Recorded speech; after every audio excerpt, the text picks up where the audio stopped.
Eu tinha esquecido de contar para minha família que tinha instalado câmeras de segurança. Quando conferi as gravações para ver o que minha irmã e o marido dela estavam fazendo na minha casa, eu congelei. Fui direto até eles e disse: "Vocês têm uma semana para resolver tudo." Eles riram na minha cara, achando que era piada. Então, eu chamei a polícia. As câmeras foram ideia do Brandon. Na verdade, foi meu namorado quem sugeriu depois que o apartamento do vizinho dele foi arrombado enquanto ele estava no trabalho. Só para ter paz de espírito, ele disse, me beijando na testa enquanto a gente estava na sessão de segurança doméstica da Best Buy. Concordei sem pensar muito, afinal, não custava nada. Instalamos 4 câmeras pela casa na sala, na cozinha, na varanda da frente e no corredor que levava para os quartos. Fizemos tudo em uma tarde de sábado, no começo de março. Depois disso, a vida seguiu. O trabalho ficou corrido.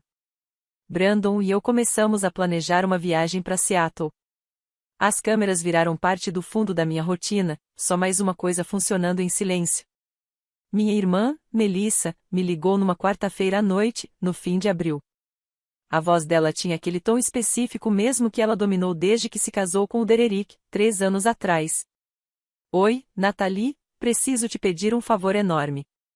Eu estava fazendo o jantar, o telefone preso entre o ombro e a orelha enquanto picava legumes. A empresa do Dererick vai mandar ele para uma conferência em Denver, e eu vou junto. É de quinta a segunda.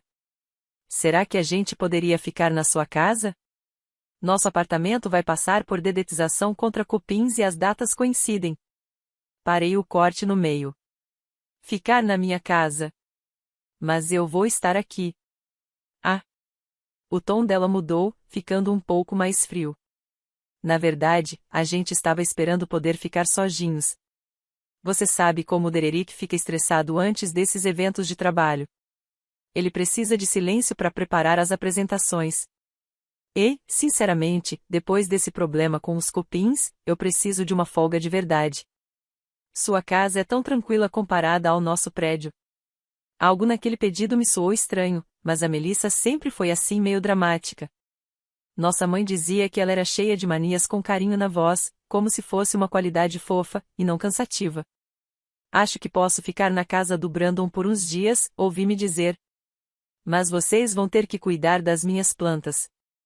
E, por favor, não mexam em nada. Claro, você é um anjo, Nath, sério, te devo essa. Brandon não ficou nada animado quando contei. Sua irmã tem a própria casa passando por dedetização, o Dererick tem uma conferência em Denver, então por que eles precisam da sua casa? Ele perguntou, sem tirar os olhos do notebook, mas com aquele tom desconfiado. Isso nem faz sentido geograficamente. Talvez eles estejam indo de carro, arrisquei. Ou talvez ela só queira mudar de ares. Ele finalmente me olhou, com uma sobrancelha levantada. Ou talvez estejam tramando alguma coisa. Eu ri. O Brandon podia ser meio paranoico às vezes, sempre imaginando o pior das pessoas. A Melissa e eu já tínhamos nossas diferenças. Ela tinha me pedido dinheiro e nunca devolvido, faltou na minha formatura porque tinha reservado um cruzeiro, fez comentários venenosos sobre minhas escolhas profissionais. Mas, ainda assim, eu não acreditava que ela faria algo realmente horrível na minha casa. Na quinta de manhã, arrumei uma mala e fui pro apartamento do Brandon, do outro lado da cidade. Melissa e Dererick deviam chegar na minha casa por volta do meio-dia. Deixei a chave debaixo do capacho, um bilhete sobre o termostato e uma folha com instruções detalhadas sobre como cuidar das plantas. A violeta africana da janela da cozinha era especialmente sensível ao excesso de água. O fim de semana passou normalmente.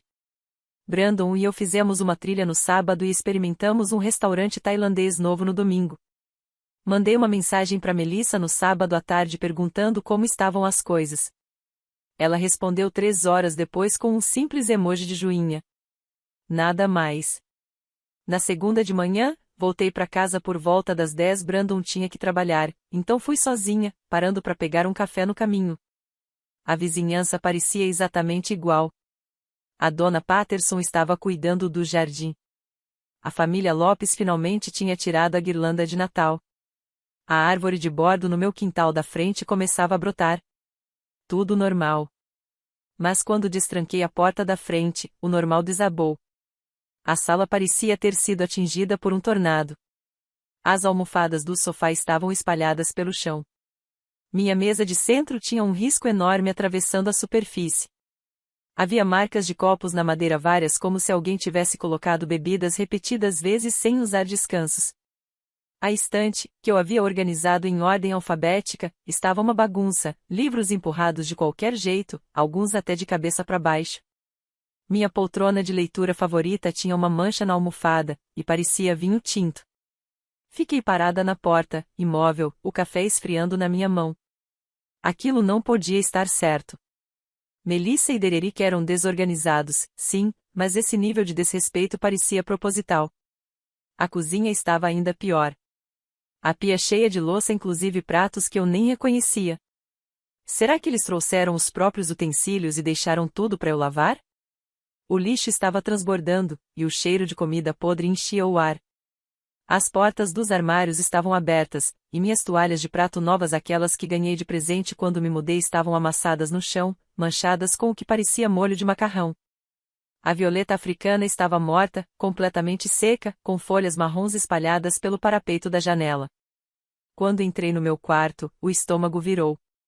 A cama estava desfeita, lençóis embolados, claramente usados. Só isso já era uma violação. Eu havia deixado claro que eles deviam dormir no quarto de hóspedes. Mas o pior era o estado da cômoda. Gavetas abertas, roupas reviradas, tudo fora do lugar. Minha caixa de joias tinha sido movida, aberta, e várias peças estavam faltando. O colar que minha avó me deu, avaliado em $2.400. Um par de brincos de diamante, 800. Uma pulseira vintage no valor de 1.500. O quarto de hóspedes, ironicamente, parecia intocado. Peguei o celular com as mãos tremendo e liguei para Melissa. Chamou 6 vezes antes de cair na caixa postal. Tentei de novo. Correio de voz. Mandei uma mensagem. Me liga imediatamente. O que aconteceu com a minha casa? 30 minutos se passaram. Nenhuma resposta. Liguei pro Dererick. Caixa postal. Brandon atendeu no primeiro toque quando liguei para ele. Nath, tá tudo bem? Pode vir aqui? Tem alguma coisa muito errada. Ele chegou 20 minutos depois, saindo do trabalho mais cedo. O rosto dele foi escurecendo conforme eu o levava de cômodo em cômodo. Isso não é bagunça, ele disse em voz baixa, parado na porta do meu quarto. Isso é destruição. E suas joias sumiram. Nathalie, isso é roubo. Talvez a Melissa tenha guardado para manter em segurança, murmurei, mesmo sem acreditar. Na sua própria casa, que ela estava usando por gentileza. Brandon cruzou os braços. Liga pros seus pais. Vê se eles falaram com ela. Minha mãe atendeu na terceira chamada, com a voz alegre, um contraste cruel com o pânico crescendo em mim. Nathalie, querida. Como você está? Já falou com a Melissa recentemente? Falei? Não. Mas você falou com ela? Ah, sim. Ela ligou ontem de Denver. Disse que ela e o Dererick estavam adorando a conferência. Foram até a um restaurante maravilhoso. Mãe, ela não estava em Denver. Como assim? Ela estava na minha casa. E destruiu tudo. Silêncio. O que você quer dizer com destruiu? Expliquei tudo, a voz falhando enquanto descrevia as joias desaparecidas, as plantas mortas, o caos espalhado por cada canto da casa. Minha mãe fazia sons de simpatia, mas parecia mais confusa do que indignada. Isso não parece coisa da Melissa. Tem certeza de que não está exagerando? Talvez ela tenha chamado uns amigos e as coisas saíram do controle. Mãe, minhas joias sumiram. Bom, talvez pergunte a ela antes de tirar conclusões. Você sabe como a Melissa é. Ela provavelmente pegou emprestado e esqueceu de avisar. Vocês duas sempre dividiram roupas quando eram pequenas. Foi a última coisa que minha mãe disse antes de desligar. Terminei a ligação me sentindo ainda mais sozinha do que antes. Brandon estava revirando os armários da minha cozinha, tirando fotos de tudo com o celular. Tô registrando tudo. Cada cômodo.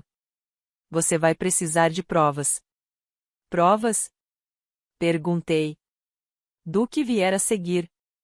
Ele estava na sala, fotografando a mesa de centro riscada, quando de repente parou. As câmeras.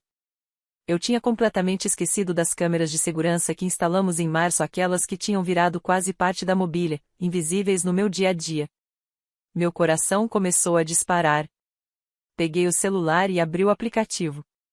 Brandon ficou ao meu lado, a mão firme no meu ombro, enquanto eu navegava até as gravações armazenadas. Começamos pela quinta-feira, o dia em que Melissa e Dererick chegaram. A gravação marcava 12h47 quando eles entraram pela porta da frente. Até aí, tudo normal. Eles deixaram as malas na sala. Melissa olhou em volta com uma expressão que me fez gelar o estômago, algo entre satisfação e expectativa. Depois, disse algo para o Dererick, e ele riu. As câmeras não gravavam áudio, mas a linguagem corporal dela dizia tudo, aquilo tinha sido planejado. O aperto da mão de Brandon no meu ombro ficou mais forte. Avançamos o vídeo. Na noite de quinta-feira, havia 8 pessoas na minha sala. 8. Melissa e Dererick tinham dado uma festa. Pessoas que eu nunca tinha visto bebiam nos meus copos, comiam nos meus pratos, deitavam nos meus móveis. Alguém derrubou uma bebida na minha poltrona de leitura e ninguém limpou. Só jogaram uma almofada por cima. Outra pessoa pegou o vaso da minha avó, olhou, e o colocou de qualquer jeito na beira da estante. O vaso ficou bamboleando por um segundo até alguém esbarrar nele. Caiu e se despedaçou no chão. Melissa olhou para aquilo com desdém e empurrou os cacos para debaixo do sofá com o pé. Jesus Cristo, murmurou Brandon. A sexta-feira foi pior. Mais gente apareceu à tarde. Estavam fazendo shorts na minha cozinha. Alguém vomitou na pia do meu banheiro e deixou lá.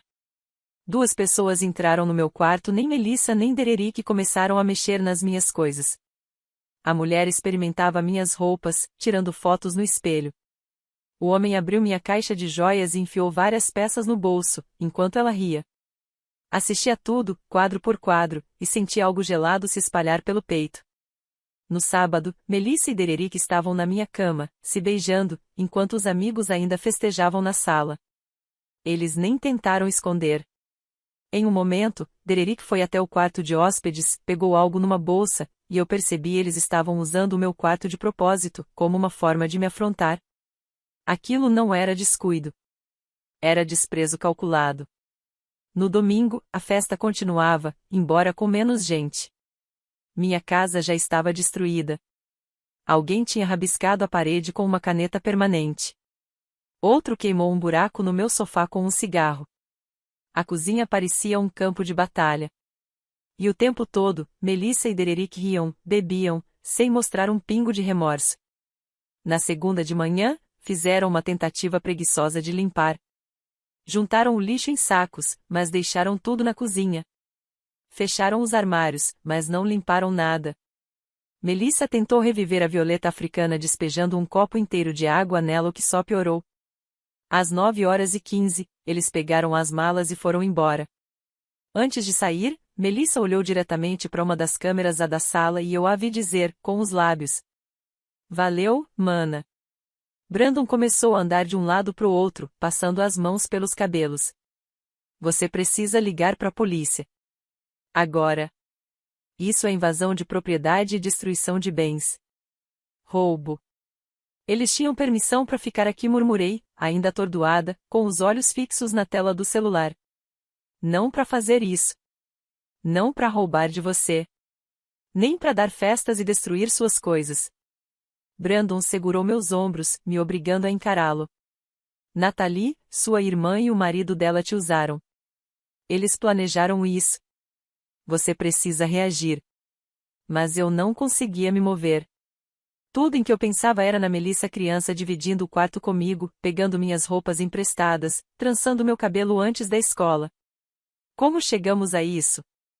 Como ela se tornou alguém capaz de fazer uma coisa dessas? Passei o resto da segunda-feira à noite assistindo a cada minuto das gravações, registrando tudo em uma planilha. Brandon pediu pizza que nenhum dos dois tocou. Os horários, os rostos de estranhos dentro da minha casa, a destruição descuidada. Eu cataloguei tudo.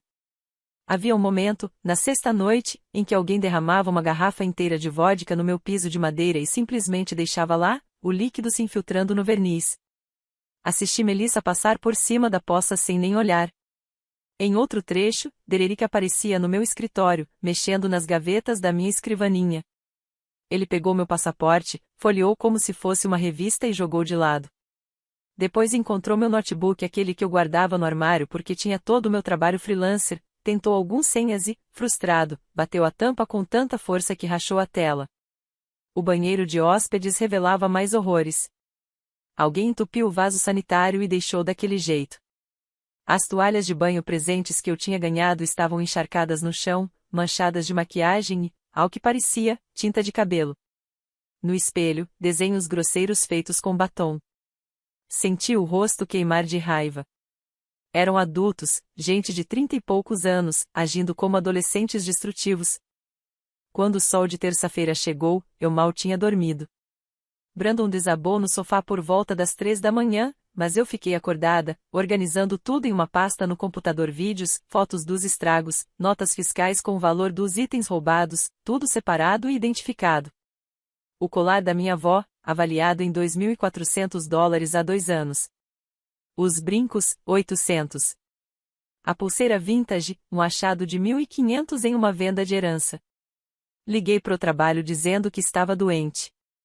Minha chefe, Jennifer, foi compreensiva quando expliquei vagamente que era uma emergência familiar. Ela não pediu detalhes e eu agradeci por isso. Não dava para explicar aquilo para ninguém que não tivesse visto as gravações.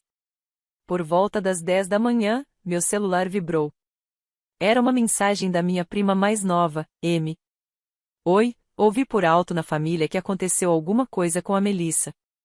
Tá tudo bem? Fiquei olhando para a mensagem, imaginando qual versão dos fatos estava circulando. Respondi: é complicado. Te explico depois. A resposta veio rápido. Pra você saber, a Melissa tá dizendo pra todo mundo que você expulsou eles da sua casa por causa de umas louças sujas e que agora se recusa a falar com ela. Ela tá se fazendo de vítima total. Senti o sangue ferver. Claro. Ela já estava distorcendo tudo, construindo a própria narrativa antes mesmo que eu conseguisse respirar. Típico da Melissa sempre se adiantar, se colocar como a coitada, e me pintar como a difícil. Ela fazia isso a vida toda. Quando me pediu $500 emprestados 3 anos atrás e nunca devolveu, contou pros nossos pais que eu tinha presenteado o dinheiro e depois mudei de ideia por birra. Brandon acordou por volta das 11, ainda grogue. Você dormiu alguma coisa? Talvez 1 hora. Mostrei a mensagem da Amy. O maxilar dele se contraiu.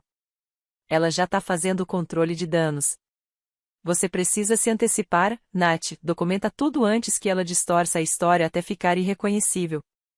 Enviei para Amy alguns dos vídeos, nada muito longo, só o suficiente para mostrar a realidade. A resposta dela veio cheia de emojis de choque, seguida de: meu Deus, sinto muito. O que você vai fazer? Ainda não sei, respondi tanto por mensagem quanto para mim mesma. Brandon, no entanto, sabia. Você vai responsabilizá-los. Vai parar de deixar sua família esconder o comportamento dela debaixo do tapete. Ele tinha razão.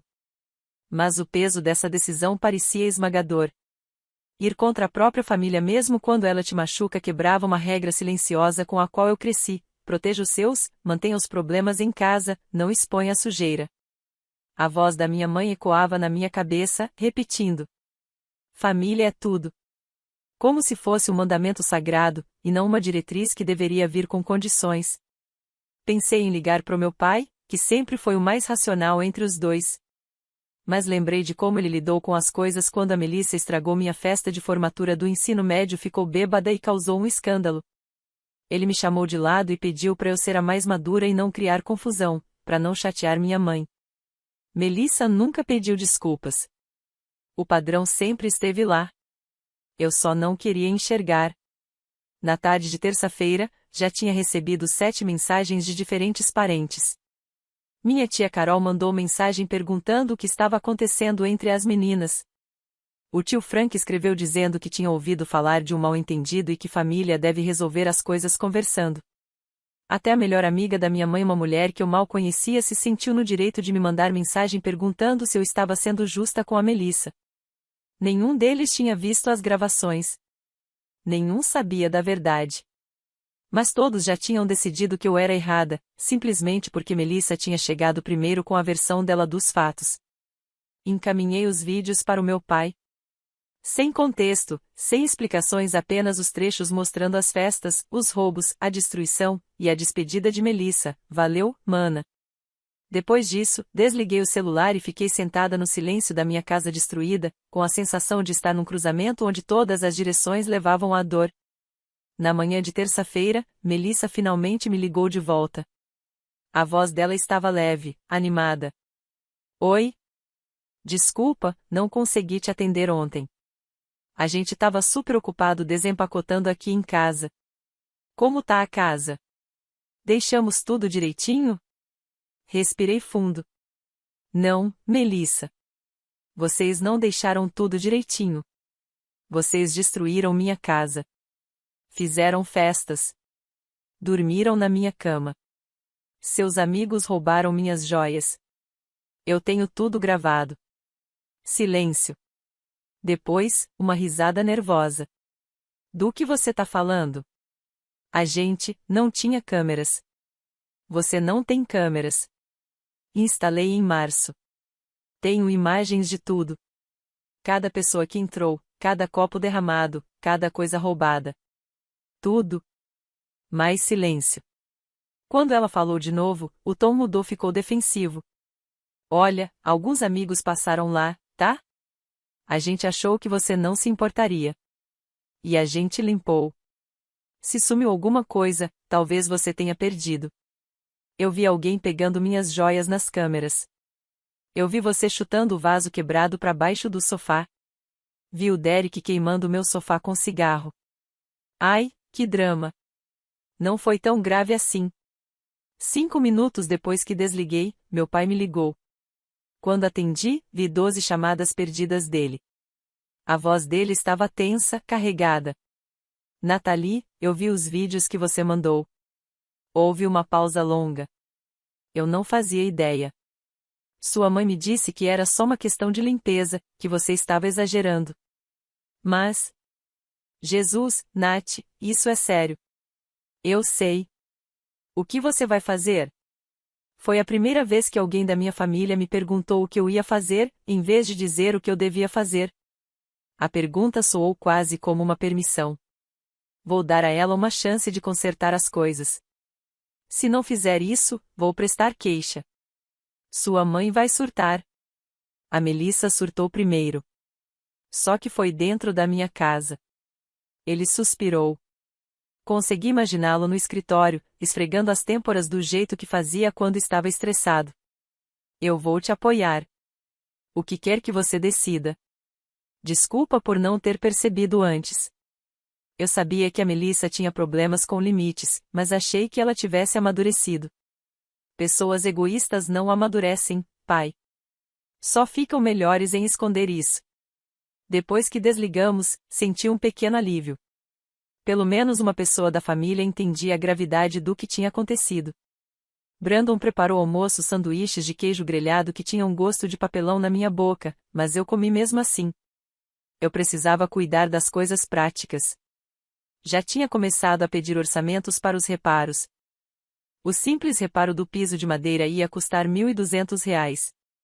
O sofá precisava ser substituído por causa da queimadura de cigarro e das manchas, mais R$ 800. A mesa de centro não tinha conserto, o arranhão era profundo demais. Nova, R$ 400.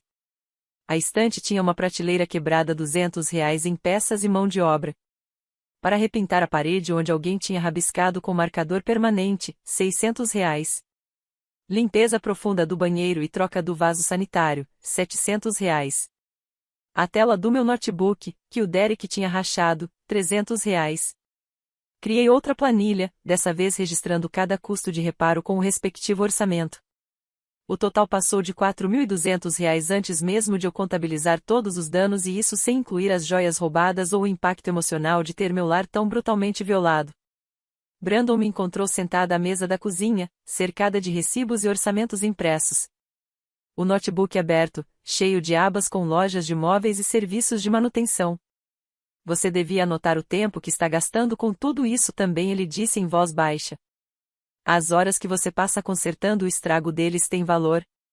Eu não posso cobrar por isso. Talvez não legalmente, mas deveria registrar mesmo assim. Para você entender o quanto isso te custou. Ele tinha razão. Eu já tinha tirado um dia de licença. Passei horas revisando as gravações.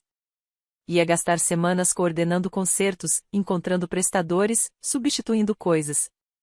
As consequências das ações deles iam consumir minha vida por um bom tempo, tudo porque Melissa quis fazer festa na casa dos outros e sair impune. O celular tocou de novo. Minha mãe.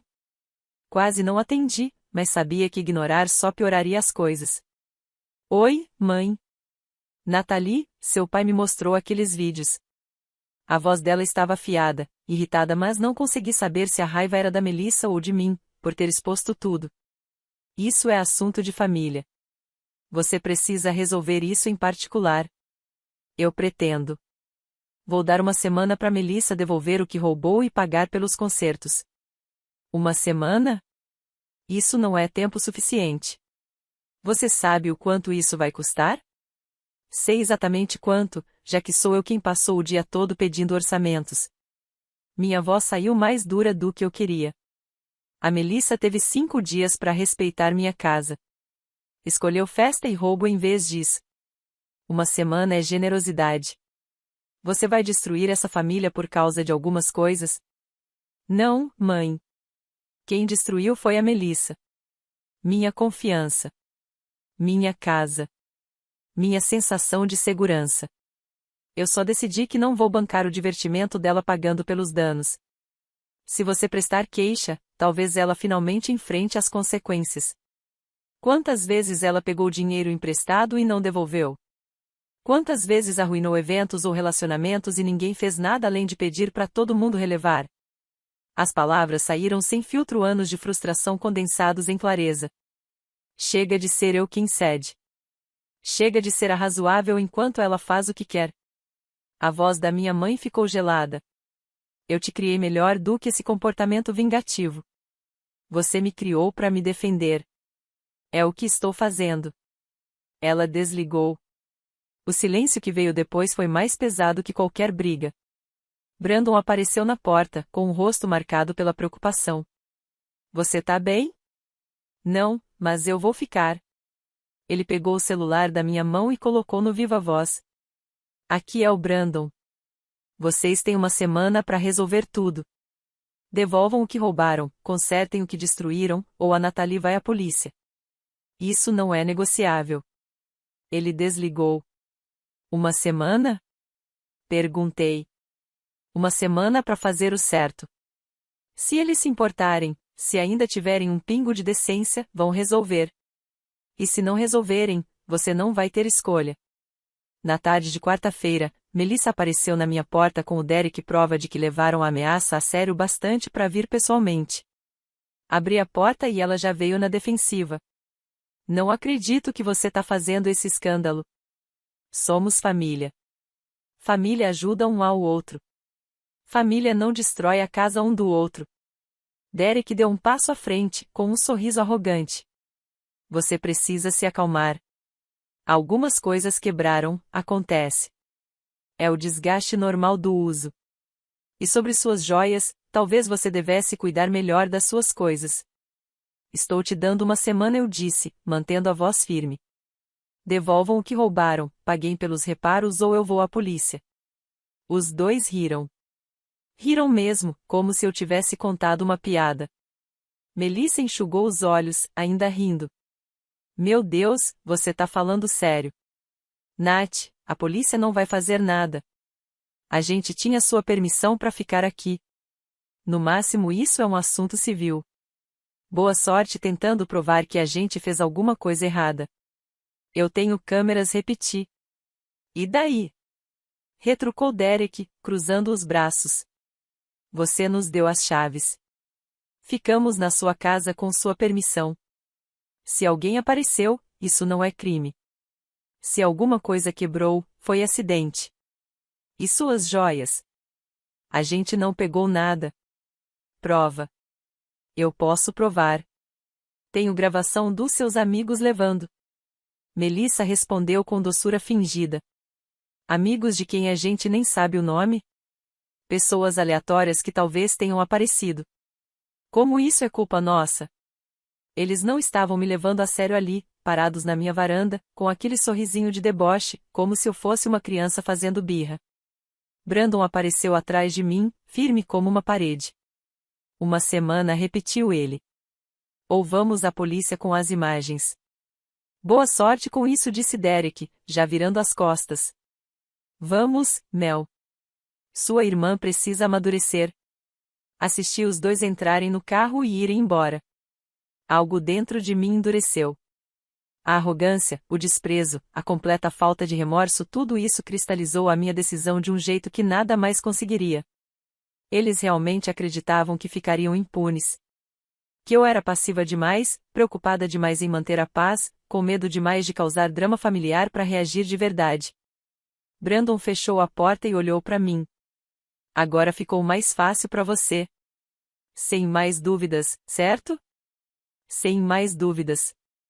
Naquela noite, fiz algo que não fazia há anos, fui procurar os álbuns de fotos antigos, imagens de mim e de Melissa crianças, adolescentes, jovens adultas. Procurei nelas sinais que eu tivesse ignorado, alertas que eu tivesse deixado passar. Havia uma foto do meu aniversário de 16 anos, com Melissa, aos 13, emburrada no fundo porque a atenção não estava nela. Outra, da minha formatura da faculdade, ela saiu mais cedo dizendo que estava com dor de cabeça, mas depois descobri que tinha ido a uma festa. Na minha festa de noivado com meu ex, ela ficou bêbada e flertou com ele de um jeito que todo mundo notou. Terminamos 2 meses depois por outros motivos, mas a lembrança agora tinha outro peso. O padrão sempre existiu. Eu só chamava de coisa de irmã, fase difícil, a Melissa sendo a Melissa. Cada desculpa foi uma forma de não enxergar a verdade. Minha irmã era uma narcisista que via as pessoas como figurantes da própria história, existindo apenas para atender às vontades dela. Brandon me encontrou cercada de fotos, perto da meia-noite. Vem pra cama, disse com suavidade. Isso não faz bem. Eu preciso entender como não percebi antes. Você percebeu, ele respondeu. Só foi treinada para não enxergar. Sentou-se ao meu lado, pegou uma foto de nós duas pequenas e continuou. Seus pais passaram a infância inteira te ensinando a ceder, a ser a responsável, a flexível, a que não criava problema. Você viu o que estava acontecendo. Só aprendeu a chamar de outra coisa. As palavras dele me atingiram fundo. Todas as vezes que minha mãe dizia seja paciente com sua irmã ou que meu pai pedia para eu agir como adulta voltaram à minha mente. Todos os momentos em que meus sentimentos foram sacrificados pelo conforto de Melissa, minhas necessidades ignoradas para acomodar os desejos dela. Aprendi cedo que, se eu balançasse o barco, eu seria o paciente. Eu não posso mais ser essa pessoa, disse baixinho. Você não precisa ser, ele respondeu. Na manhã seguinte, liguei de volta para minha corretora de seguros para confirmar que enviariam um perito. Marquei horários com 3 empreiteiros diferentes para obter orçamentos de reparo. Documentei cada item danificado da minha casa com fotos e anotações detalhadas. Eu estava montando um caso de forma metódica e minuciosa, mesmo que uma parte de mim ainda esperasse que Melissa fizesse a coisa certa e tornasse tudo desnecessário. A quinta-feira veio e se foi sem nenhuma palavra de Melissa ou Dererick. Vi que Melissa postara nas redes sociais uma foto dela e de Dererick em um restaurante chique, com a legenda, nos mimando depois de uma semana difícil. Os comentários estavam cheios de mensagens de apoio de pessoas que não faziam ideia do que aquela semana difícil significava de verdade. Alguém escreveu, vocês merecem. Outro, espero que as coisas melhorem. A performance de inocência era quase impressionante na audácia. Ela já vivia em uma realidade onde não havia feito nada de errado, onde era vítima de uma irmã irracional fazendo drama por nada. A dissonância cognitiva necessária para postar aquilo sabendo da verdade era absurda. M me mandou mensagem, por favor, me diz que você viu o post da Melissa. Vi, respondi. E o que você vai fazer? O que for necessário. Na sexta de manhã, chegou a perita do seguro, uma mulher de meia-idade chamada Patrícia, que claramente já tinha visto de tudo em sua carreira. Ela caminhou pela minha casa com um olhar treinado, fotografando danos, fazendo anotações num tablet e fazendo perguntas diretas. Quando mostrei as imagens das câmeras de segurança, sua expressão mudou de neutralidade profissional para choque genuíno. Em 20 anos fazendo esse trabalho, nunca vi nada assim, disse ela. Normalmente, quando alguém diz que a família destruiu sua propriedade, sempre existe alguma ambiguidade. Mas isso, ela gesticulou para a tela do meu laptop, onde o vídeo passava, isso é deliberado, calculado. Eles sabiam exatamente o que estavam fazendo. O seguro vai cobrir? Perguntei. Os danos materiais? Sim. Já os itens roubados são mais complicados, porque tecnicamente é furto, não um sinistro coberto. Mas você pode registrar um boletim de ocorrência para isso. Ela me entregou seu cartão. Assim que tiver os orçamentos dos empreiteiros, me envie, e documente tudo relacionado ao furto separadamente. Você vai precisar disso. Nos dias seguintes, os empreiteiros vieram.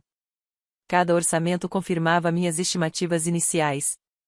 Restauração do piso de madeira, R$ 1.200. Substituição do sofá, R$ 800. Mesa de centro, R$ 400. Reparação da estante, R$ 200. Repintura das paredes, R$ 600. Limpeza profunda do banheiro e substituição do vaso sanitário, R$ 700. Tela de notebook quebrada, R$ 300. Preparei uma fatura formal, itemizada e profissional, totalizando R$ 4.200 só para os reparos. As joias roubadas elevaram o total para pouco mais de R$ 8.900. Enviei um e-mail para Melissa com um simples assunto: custos de reparo e restituição, vencimento em 2 de maio. Ela respondeu em menos de 1 hora. Você enlouqueceu se acha que vamos pagar isso? Não roubamos nada e desgaste normal não é nossa responsabilidade. Se quiser, nos processe. Você vai perder. A confiança dela era desconcertante. Ela realmente acreditava que ter permissão para estar na minha casa significava ter permissão para destruí-la. Ou talvez estivesse apostando que eu recuaria diante da pressão familiar, ou que o sistema seria complicado ou caro demais para eu enfrentar. Ela me subestimou. Ou melhor, me mediu com base em quem eu sempre tinha sido para ela: complacente, flexível, ansiosa por manter a paz. Mas essa pessoa tinha desaparecido, queimada pela imagem da minha irmã murmurando obrigada, mana, ao deixar minha casa arruinada. Na quinta, liguei para a seguradora. A perita veio na sexta de manhã, documentando tudo. Tirou fotos, fez anotações, fez perguntas. Isso é um dano bem extenso, disse ela, parada na minha sala. Você sabe quem é o responsável? Minha irmã e o marido dela. Tenho imagens de vídeo. As sobrancelhas dela se ergueram. Bem, isso facilita as coisas. Vamos precisar das cópias desse material, e você deve registrar um boletim de ocorrência para o furto especialmente. Isso é crime, não só dano material. Na tarde de sexta, fui à delegacia. O policial atrás do balcão parecia cético até eu mostrar os vídeos no meu celular. Sua expressão mudou enquanto assistia. Você tem tudo isso? 4 câmeras, 5 dias de gravações, tudo. E eles sabiam que estavam sendo filmados. Não, eu esqueci de contar a eles sobre as câmeras. O policial quase sorriu com isso. Vou chamar uma detetive. Isso aqui é claramente um caso de furto e dano criminal. A detetive Sarah Martinez se reuniu comigo por 2 horas. Foi extremamente minuciosa, fez cópias de todas as gravações, anotou nomes, datas e cada detalhe que consegui lembrar. O furto das joias, sozinho, já é crime grave se o valor ultrapassar $500, explicou. E você disse que o colar da sua avó foi avaliado em 24.400? Foi o valor da avaliação, sim. Pois é. E quanto aos danos materiais: móveis riscados, vaso quebrado, sofá queimado, paredes danificadas, isso se enquadra em dano criminal. O fato de eles terem tido permissão para estar na sua casa não dá direito de destruí-la ou roubar nada. Ela fechou o caderno de anotações. Vou precisar dos orçamentos por escrito de todos os reparos. Me envie assim que possível. Entraremos em contato com sua irmã e o marido dela para interrogatório. A semana passou. Melissa não ligou. Nem Dererick. Nenhum pedido de desculpas, nenhuma tentativa de consertar nada. Nenhuma joia devolvida, apenas silêncio. Na segunda-feira de manhã, exatamente uma semana depois do ultimato que eu havia dado, a detetive Martinez me ligou. Emitimos mandados de prisão para Melissa e Dererick Thompson. Eles estão sendo acusados de furto qualificado e dano criminal, como cúmplices. Você pode vir à delegacia para prestar depoimento formal? Minhas mãos tremiam enquanto eu dirigia até o centro. Aquilo estava realmente acontecendo. Eu estava prestando queixa contra minha própria irmã. Minha mãe havia me ligado 3 vezes no fim de semana, implorando para eu desistir, dizendo que família não manda família para cadeia. Meu pai me mandou uma mensagem curta.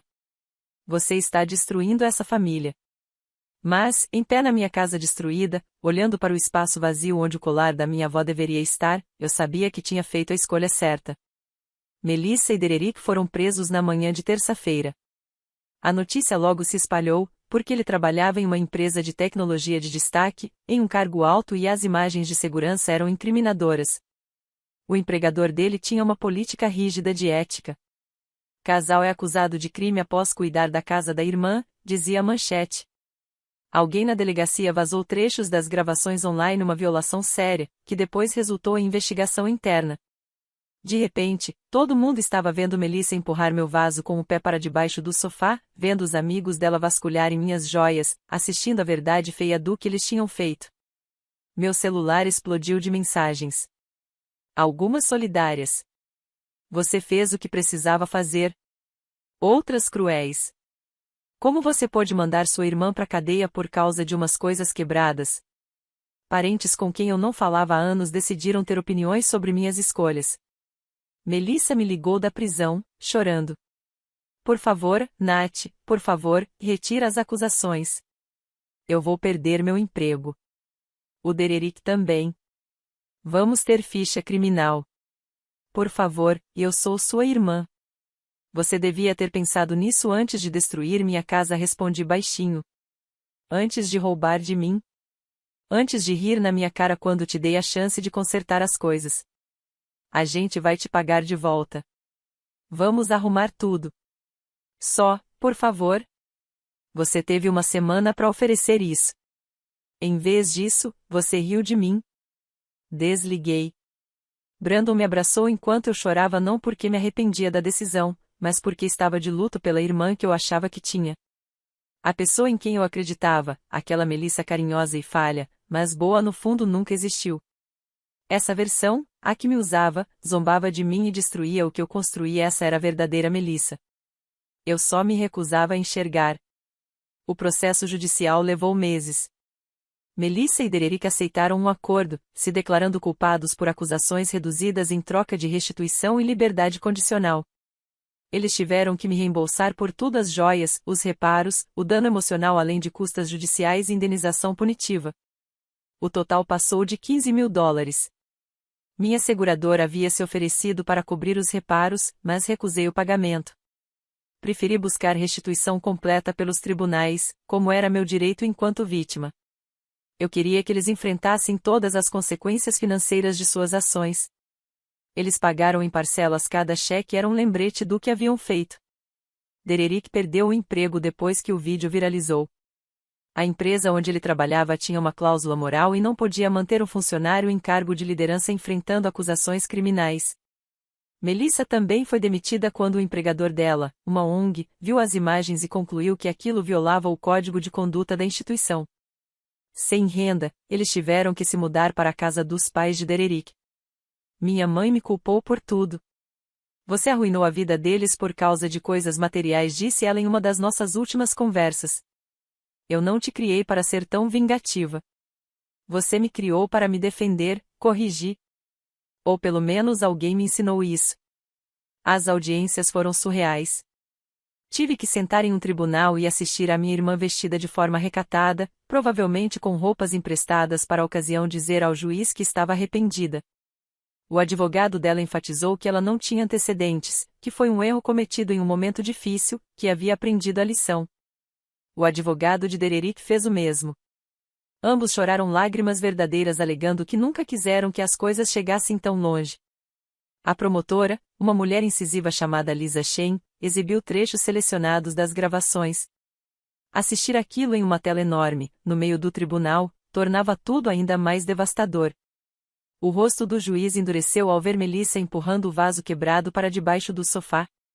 Quando apareceu a cena do roubo, a amiga dela pegando minhas joias e rindo, o silêncio na sala era absoluto, só interrompido pelo som de papéis sendo folheados.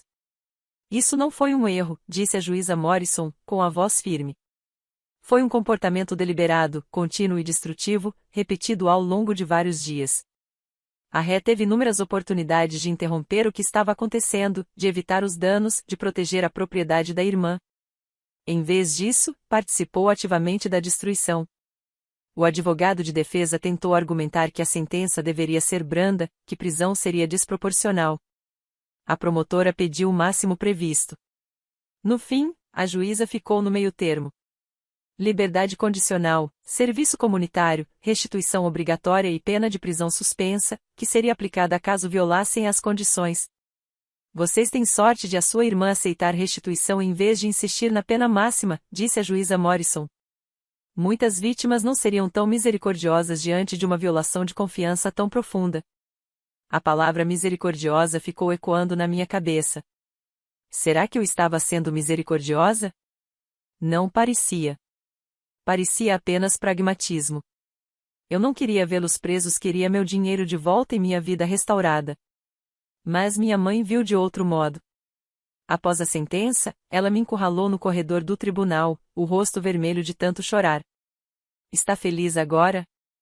Sua irmã tem ficha criminal. O Dererick perdeu o emprego. Eles estão sem casa. E por quê? Por causa de alguns móveis e joias. Por me trair, mãe. Respondi, calma. Por me usar.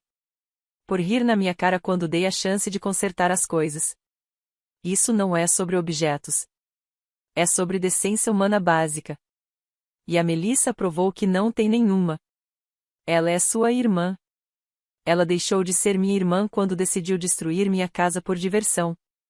Afastei-me antes que ela pudesse responder, antes que eu dissesse algo que não tivesse volta. Brandon me esperava perto da saída. Ele estendeu a mão, e eu a segurei. Saímos juntos do tribunal. E eu não olhei para trás. Os meses seguintes foram estranhos. O primeiro cheque de restituição chegou $500. O tribunal havia determinado pagamentos mensais por 30 meses. Aquilo parecia, ao mesmo tempo, uma vitória e um vazio. Era justiça, tecnicamente, mas não apagava o que havia acontecido. Não trazia de volta o colar da minha avó. Não devolvia a sensação de segurança que eu tinha em minha própria casa. Brandon e eu começamos a fazer terapia. Não terapia de casal, estávamos bem, mas sessões individuais para processar tudo o que havia acontecido. Minha terapeuta, a doutora Raquel Kim, me ajudou a entender que luto e alívio podem coexistir. Eu estava de luto pela irmã que achei que tinha, e ao mesmo tempo aliviada por finalmente ter parado de acobertá-la. Ambos os sentimentos eram válidos. Você está de luto por um relacionamento que nunca existiu de verdade, explicou a doutora Kim em uma das sessões. A Melissa na sua cabeça, a irmã que você queria que ela fosse, essa pessoa sempre foi uma construção sua. A verdadeira Melissa mostrou quem ela era muitas vezes. Você só está permitindo se enxergar com clareza agora. A percepção foi dolorosa, mas necessária. Eu passei anos criando uma versão da Melissa que se encaixava nas minhas necessidades, uma irmã imperfeita, mas no fundo boa, que estaria lá quando fosse importante. A realidade nunca correspondeu a essa fantasia, mas eu preferi ajustar minhas expectativas a aceitar a verdade. As redes sociais viraram um campo minado. Familiares postavam mensagens vagas sobre perdão e família em primeiro lugar, claramente direcionadas a mim. Parentes distantes, com quem eu não falava há anos, se sentiram no direito de me mandar mensagens com suas opiniões. Um deles chegou a me enviar um longo e-mail dizendo que eu estava partindo o coração da minha mãe e que deveria encontrar dentro de mim o perdão. Cheguei a rascunhar uma resposta detalhada, com links de vídeos e provas documentadas. Depois apaguei. Essas pessoas já tinham decidido quem estava certa e quem estava errada com base na história que ouviram primeiro. Nenhuma evidência mudaria mentes presas a uma narrativa. Então, bloqueei, silenciei e deixei de seguir quem fosse necessário, até que meu espaço digital voltasse a ser seguro. Amy permaneceu leal durante tudo. Ela viu as gravações, entendeu a traição e se recusou a deixar a pressão familiar mudar sua opinião. A Melissa tem sido um pesadelo para todo mundo há anos, ela me disse certa tarde, tomando café. Você só foi a primeira pessoa com provas suficientes para responsabilizá-la. Para ser sincera, tenho orgulho de você.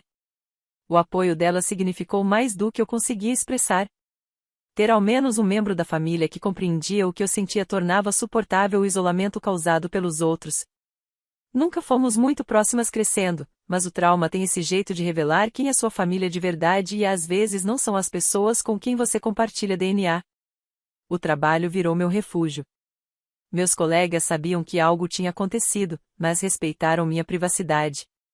Um dia, minha chefe, Jennifer, me chamou de lado e disse apenas: seja lá o que for que você está enfrentando, está lidando com isso com elegância.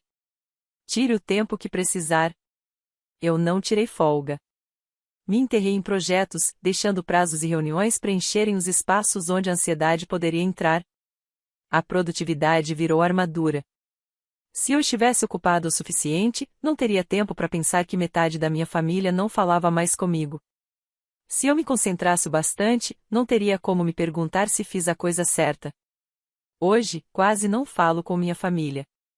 Meu pai manda mensagens constrangidas em feriados. Minha mãe envia e-mails cheios de culpa que eu quase sempre deleto sem ler. Alguns primos se aproximaram em silêncio, admitindo que também tiveram seus problemas com Melissa ao longo dos anos. Ela me pediu dinheiro e nunca pagou. Estragou meu casamento com drama. Ela sempre foi assim, mas mamãe e papai nunca a fizeram responder por nada. A casa foi reformada. Brandon me ajudou a pintar por cima das marcas de caneta. Escolhemos um novo sofá juntos. Substituí a estante e comprei novas plantas, embora ainda dou olhar para o lugar onde a violeta africana costumava ficar. Algumas coisas não podem ser substituídas. O colar da minha avó nunca foi recuperado, provavelmente foi vendido em algum penhor. Mas a casa agora parece minha de novo. Limpa. Segura. Minha. Brandon se mudou 6 meses depois de tudo. Se alguém for destruir o seu lugar, prefiro estar aqui para impedir, ele brincou. Mas nós dois sabíamos que ele estava falando sério. As câmeras ainda estão lá, ainda gravando.